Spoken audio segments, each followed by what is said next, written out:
বেঁধে দেওয়া সময়ের মধ্যে পদত্যাগ করেনি বাংলাদেশ ফুটবল ফেডারেশনের সভাপতি কাজী সালাউদ্দিন। এবার তার পদত্যাগের দাবিতে লং মার্চ টু বাফুফে কর্মসূচির ডাক দিয়েছে আলট্রাস নামের একটি ফুটবল সমর্থক গোষ্ঠী। রবিবার কর্মসূচির ডাক দিয়েছেন সংগঠনটি।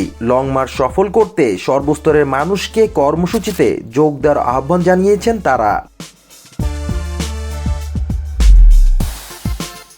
বিজ্ঞপ্তিতে আলট্রাস সংগঠনের পক্ষ থেকে জানানো হয়, আমরা কাজী সালাউদ্দিন সহ আরও 2 জনের পদত্যাগ চেয়ে শনিবার রাত 12টা পর্যন্ত সময় বেঁধে দিয়েছিলাম। এখন পর্যন্ত একজন পদত্যাগ করলেও কাজী সালাউদ্দিন এবং মাহফুজা আক্তার কিরণ পদত্যাগ করেননি।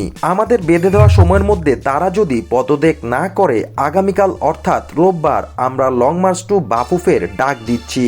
দেশের ফুটবলকে শোষকদের হাত থেকে মুক্ত করতে দেশের ফুটবলের সঙ্গে জড়িত প্রতিটি সংগঠন ও ক্রীড়ানুরাগী ব্যক্তিবর্গ, জেলা ও বিভাগীয় শহরে ছড়িয়ে ছিটিয়ে থাকা সর্বস্তরের ব্যক্তিবর্গকে উক্ত কর্মসূচিতে যোগ দিয়ে ফুটবলকে মুক্ত করার এই লড়াইয়ে আমাদের পাশে থাকার আহ্বান জানাচ্ছি।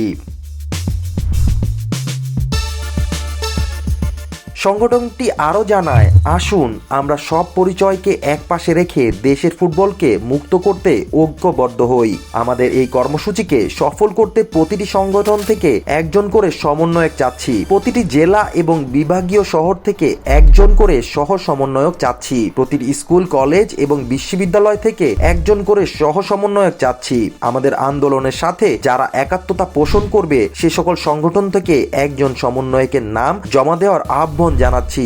সকলের প্রতি শহীদ আবু সাঈদের স্মরণে এবং সকল শহীদদের স্মৃতিতে আবু সাঈদ ভাইয়ের মৃত্যুর সময় পরিহিত কালো রঙকে গায়ে জড়িয়ে আসার অনুরোধ রইল।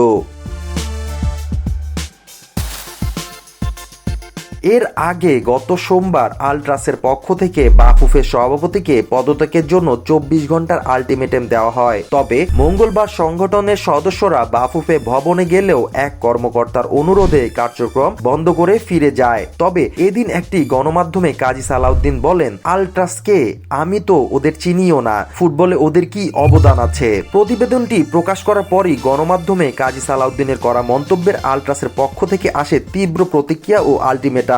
এরই প্রেক্ষিতে এই লং মার্চ টু বাফুফে কর্মসূচির ডাক দিয়েছে সংগঠনটি।